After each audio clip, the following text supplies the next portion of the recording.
saya nyusun kurikulum untuk anak dari 0 tahun sampai seterusnya, sampai 7 tahun yang saat ini udah ada itu, biar anak-anak generasi yang mendatang itu nggak ngalamin yang saya alami. Berat sih, trauma, banyak trauma. Jadi kecilan saya dulu itu, saya itu kidal. Sebenarnya sampai sekarang sih masih kidal. Tapi sekarang udah bisa nulis tangan kanan. Dulu saya tuh nulisnya pakai tangan kiri waktu TK. Tulisannya kebalik semua. Nah, guru TK saya itu bilang ke mama saya, "Mam, ini anaknya nulisnya harus belajar tangan kanan, nggak boleh tangan kiri." Katanya kayak gitu, supaya ngikutin sunnah Nabi pakai tangan kanan. Dan itu kehidupan saya berubah total. Pada saat itu saya masih TK, umur 5 tahun. Setiap sore jam 4 saya duduk sama mama saya, diajarin untuk nulis tangan kanan dengan gak kebalik. Tapi yang terjadi, saya karena memang tak kekuatan saya tangan kiri, jadi ya mau nyapu, mau nulis, mau makan pada saat itu ya semua tangan kiri. Itu ketika nulis tangan kanan ya lemes, terus ya masih kebalik-balik ya. Setiap saya kebalik tulisannya, dan setiap tulisan saya kebalik ya dipukul pakai hanger. Kayak gini nih hangernya. Kamu kayak gitu aja gak bisa. Pokoknya kayak gitu terus. Dan itu gak berhenti sampai papi saya pulang. Sampai suara sepeda motor papi saya itu masuk, kedengeran suara ngebuka pagar, itu baru berhenti. Kalau papi saya belum pulang, itu dipukul untuk belajar nulis tangan kanan dan gak kebalik, itu masih berlangsung setiap hari sampai saya bisa nulis pakai tangan kanan gak kebalik-balik. Dan yang saya alami di kehidupan berikutnya adalah waktu SD ya, kelas 1 sampai kelas 4, nilai saya itu sangat rendah, sangat sulit untuk menyerap pelajaran. Rasanya nggak mengerti untuk apa itu belajar saya. Jadi ketika SD nih, nilai ujian itu 20, 30, ada bahkan matematika itu ada yang 0. Ujian itu saya urutin kertas ujian itu. Kayak gini nih, misal nih kertas ujian. Ini tuh yang skor, yang nilai 0 paling depan, kemudian yang nilai 10, 20, 30, 40, seterusnya 50, itu yang paling belakang. Dan saya nggak ngerti kalau nilai jelek itu adalah sesuatu hal yang memalukan pada saat itu, karena memang nggak pernah dicek nilai-nilai. Kemudian sepupu saya itu datang ke rumah, dia kaget banget lihat nilai saya yang saya taruh bergeletakan. Ya Allah, ini nilai 0, 20, 30, kenapa kok ditaruh depan, yang nilai bagus malah taruh belakang. Aku nilai 70 aja udah dimarahin sama mamaku. Di situ aku kaget banget. Hah? Nilai 70 dimarahin, nilai 80 dimarahin, harus 90 kayak gitu. Itu baru tahu saya.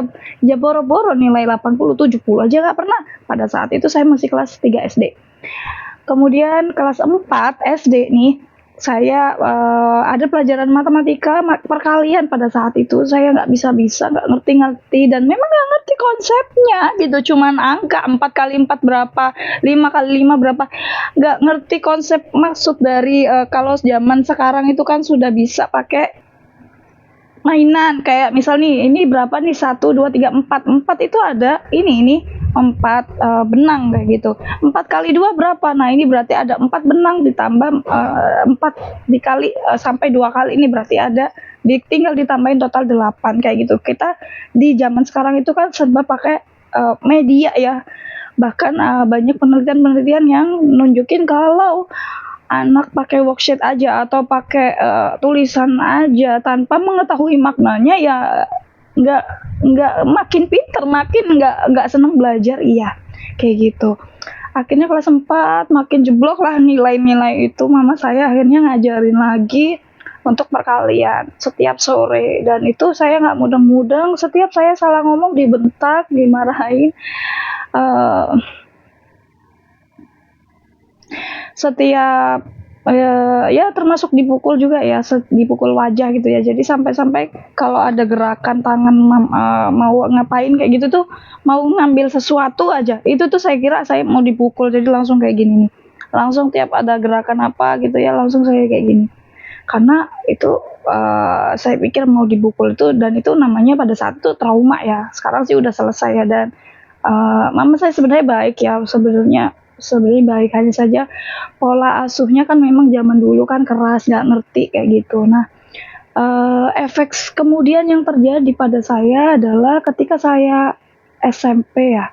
SMP itu saya nggak bisa untuk menjalin hubungan persahabatan secara lekat dengan teman gitu. Dan ini ternyata sejalan dengan teorinya Adler di psikologi individual, kalau anak yang tidak mendapatkan hubungan baik dengan ibunya dan tidak mendapatkan kasih sayang yang maksudnya secara sehat kayak gitu ya, itu akan kesulitan dalam berhubungan sosial karena diakibatkan minat sosialnya menjadi rendah gitu. Dan ini sejalan dengan tesis saya ya, 100% dari anak-anak yang terisolir itu karena pola asuh yang keliru ya, terutama dari ibu. Dan 100% dari anak-anak yang populer adalah mereka yang mendapatkan pola asuh yang baik, termasuk ingatan awal, early recollection-nya ketika di usia 0 sampai 7 tahun pertama itu ingatan yang baik. Akhirnya mama saya itu nyerah untuk ngajarin saya, nggak bisa-bisa. Saya ditaruh di les privat ya. Nama gurunya Bu Nisa ya. Mudah-mudahan Bu Nisa masih ada. Saya udah nggak pernah kontak sama beliau. Halo Bu Nisa kalau lihat video ini. Makasih banget Bu Nisa, ini adalah pahlawan ya, guru pahlawan dalam hidup saya, dan insya Allah jadi amal jariah beliau. Beliau ngajarin saya itu beda banget. Ini misalnya bukunya itu sama Bu Nisa itu di babnya apa, terus di stabiloin kayak gitu, kemudian didongengin lah saya, suruh baca dulu, terus dijelasin maknanya, didongengin. Contohnya misalnya pada saat itu pelajaran sejarah, kemudian ada latar belakang kemerdekaan Indonesia kayak gitu, itu dijelasin ya bahwa Soekarno, kemudian ada beda pendapat sama anak muda ya, generasi itu pemudanya, kemudian akhirnya Soekarno sempat juga disimpan ya di Rengas Dengklok, terus supaya jalannya kemerdekaan itu bisa berjalan sesuai yang diharapkan sama para pemuda dengan cepat pada saat itu kayak gitu. Jadi dengan dongeng kayak gitu, itu akhirnya saya memahami apa maksud dari teks yang saya baca di buku itu. Dan secara ajaib sejak itu, pertama kalinya nilai pertama saya waktu itu nilai ujian IPA itu 86, pertama kali itu tuh benar-benar dari kelas 1 sampai kelas 4 kelas 4 itu saya nggak pernah dapat nilai segitu. Unisa ini memberi dukungan, memberi pujian gitu, wah hebat, kamu bisa ya kayak gitu. Dan terus dengan setiap pelajaran itu dijelasin apa maknanya dari pelajaran ini gitu. Makna dari pelajaran itulah yang membuat saya tuh mudah untuk belajar sampai sekarang ya. Oh, setiap membaca itu harus membayangkan apa sih cerita ini, maksudnya apa sih kayak gitu. Itu akhirnya secara ajaib peringkat kelas 5 itu pertama kali saya dapat peringkat. Biasanya yang bawah-bawah itu pertama kali dapat peringkat 4, terus kemudian naik lagi ke 3. Sayangnya nih ya, waktu itu lesnya cuma 2 bulan karena beliau menikah dan nggak ngajar les privat lagi. Sejak saat itu selalu dapat peringkat. Pokoknya saya niatin, saya suka belajar, saya mau baca buku, saya nggak peduli peringkat, saya nggak peduli nilai kayak gitu. Saya cuma suka belajar. Guru SMP saya itu Bu Siti Munawaroh ya. Kalau Bu Siti Munawaroh barangkali lihat video ini, beliau bilang, ayo tebak siapa yang di kelas ini dapat peringkat 1. Nah, semuanya pada nggak bisa nebak, tiba-tiba disebut nama saya, itu saya kaget ya. Senang, tapi nggak ada harapan sama sekali tentang itu kayak gitu. Artinya, oh berarti cara belajar itu sangat-sangat mempengaruhi loh. Dengan kita keliru dalam mengajari, jahat dalam mengajari, itu membuat anak bukannya pinter, tapi malah jeblok nilainya. Pertama itu, kedua, dalam bersosialisasi itu susah. Apa dampaknya susah bersosialisasi dengan teman-teman? Kalau ada momen-momen yang itu memang penting, kalau ada pengembangan diri akan lebih sulit untuk masuk ke circle-circle penting kayak gitu ya. Jadi ketika saya SMA, untungnya nih saya itu ketemu sama Yayasan Al-Kafi yang banyak sekali memberikan saya ilmu ya dalam penerapan kehidupan, dalam mendidik saya menjadi pembina, dalam mendidik saya menjadi berkarya dan masih banyak lagi hingga sampai sekarang kayak gitu. Itu yang membuat saya bisa bertumbuh sampai sekarang. Tapi di balik itu ada banyak banget hal yang menurut saya itu saya rasa ketinggalan yang jauh banget dibandingin teman-teman seangkatan saya dalam hal sosial, dalam hal aspek emosi ya, terutama emosi. Emosi yang labil banget itu saya punya PR yang banyak untuk menstabilkan emosi. Jadi apa ya? Ya untungnya sih saya belajar konseling ya, yang itu saya terapkan kepada diri saya sendiri untuk menyelesaikan masalah-masalah, dan alhamdulillahnya juga didukung dengan lingkungan saya yang saat ini ada suami, ada anak, ada ya semua orang ya di sekitaran saya yang sangat-sangat baik. Termasuk mama saya juga sekarang alhamdulillah sangat-sangat baik, sangat-sangat pengertian, sangat perhatian. Berarti orang tua itu harus punya framework bagaimana sih ketika melahirkan anak dari lahir pelocok nih, baru lahir dari 0 bulan 0 hari itu diapain anak ini, distimulasi apa anak ini, dan seterusnya. Setiap hari itu harusnya ada stimulasinya.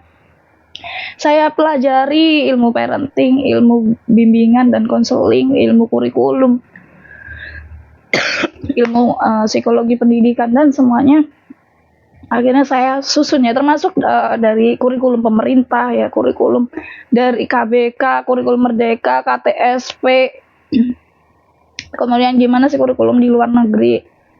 Oh di Finlandia kayak gini, oh di Jepang kayak gini gitu, di Amerika oh bedanya kayak gini loh. Itu akhirnya membuat saya menyusun ya, saya ingin menyelesaikan kurikulum ini agar anak-anak itu dari generasi ke depan itu mereka semua dapat stimulasi yang seharusnya, sehingga ketika mereka sudah besar tidak mengejar ketertinggalan semua aspek itu. Gak hanya aspek kognitif yang penting, semua aspek itu penting, aspek emosi, aspek agama. Itu kalau ketinggalan itu susah banget untuk ngejar aspek kemandirian. Itu semuanya itu dalam diri manusia ada aspek itu semua harus diperhatikan. Pada saat itu sebenarnya saya mau ngelamar jadi guru BK di SD, SMP, SMA. Kemudian di kampus saya ngelamar ke semuanya. Saya pengen ngerasain semuanya kayak gitu, di ketemu dengan semua tahapan gitu. Tapi ya qadarullah saya jodohkan di ngajar di kampus kayak gitu. Akhirnya dari waktu luang selain ngajar itu saya godok lagi kurikulum itu, jadilah kurikulum yang sekarang ini dipakai untuk surga anak daycare and preschool. Dan alhamdulillahnya setiap anak-anak yang diajari secara konsisten di daycare ya, sebelumnya yang misalnya nih sebelumnya nggak mau ngomong jadi mau ngomong, sebelumnya cuma nangis tantrum kalau minta sesuatu, sekarang minta dengan baik-baik. Sebelumnya emosinya teriak-teriak dan sebagainya, sekarang kalau ngomongnya baik-baik. Ada anak yang usianya masih 2 tahun tapi suka banget untuk nulis, suka banget untuk baca. Tanpa diajari didikte ini huruf apa, tapi benar-benar semua pakai sensori motoriknya jalan. Kemudian ya dari aspek kognitif, dari aspek agama pun anak-anak itu sangat-sangat memahami, hatinya itu terhadap melihat Allah ya sebagai penciptanya itu sangat filosofis ya. Maksudnya contoh, Fakih itu pernah tanya kenapa ya kok Allah itu nggak kelihatan gitu. Ya saya jawab ya sama seperti kentut yang nggak kelihatan kalau misalnya lagi di jalan gitu ya. Kalau ada tapi nggak kelihatan kayak gitu. Kata Fakih, Bunda salah, Allah nggak kayak kentut kayak gitu. Oh itu kayak udara. Allah itu bersih gitu. Allah itu ada di mana-mana. Jadi yang ngebenerin itu, yang ngelurusin kata-kata saya itu justru anak saya sendiri. Ya gimana enggak, tiap hari belajar Asmaul Husna dengan dongeng, dengan kisah-kisah dari kisah-kisah teladan dari Asmaul Husna. Ya, jadi dalam pelajaran agama itu secara filosofis, setiap anak itu dalam belajar memahami maknanya kenapa belajar ini gitu. Jadi nggak hanya di doktrin kayak gitu. Itulah yang menyebabkan alhamdulillah anak-anak di surga anak itu bisa ya syukur ya berkembang ya selama konsisten dalam belajar. Mohon maaf sharingnya panjang, tapi terkait jawaban kenapa sih kok bikin kurikulum, kenapa sih kok bikin surga anak, karena ya memang dulu saya punya cita-cita bikin sekolah based of self experience ya, kegagalan dalam proses berkembang saya yang membuat saya harus mengejar ketertinggalan itu, sehingga saya nggak ingin generasi-generasi berikutnya itu banyak aspek yang tertinggal sehingga mereka harus struggle untuk menyelesaikan ketinggalannya gitu. Jadi dari 0 tahun nih, dari 0 bulan itu sudah ada loh kurikulum simulasinya, bahkan konseling atau mencegah dari kegagalan itu. Jadi konseling ini fungsinya bukan kalau ada masalah kasih konseling, bukan, tapi tahapan belajarnya apa nih, tahapan perkembangannya apa nih, itu dikasih dulu sebelum muncul masalah gitu.